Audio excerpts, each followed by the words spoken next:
सेवराहा बाजार का होगा।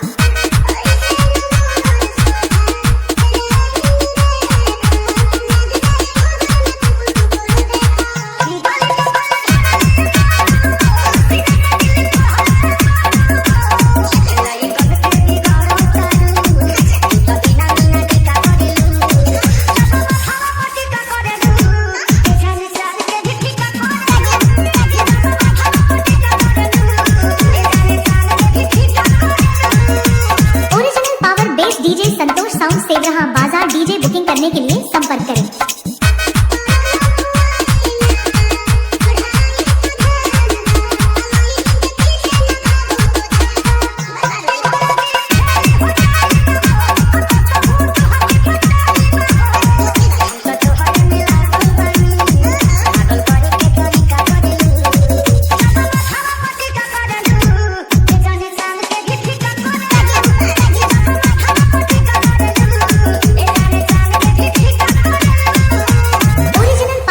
डीजे संतोष साउंड सेवराहा बाजार डीजे बुकिंग करने के लिए संपर्क करें। मोबाइल नंबर है 76 672 00 687।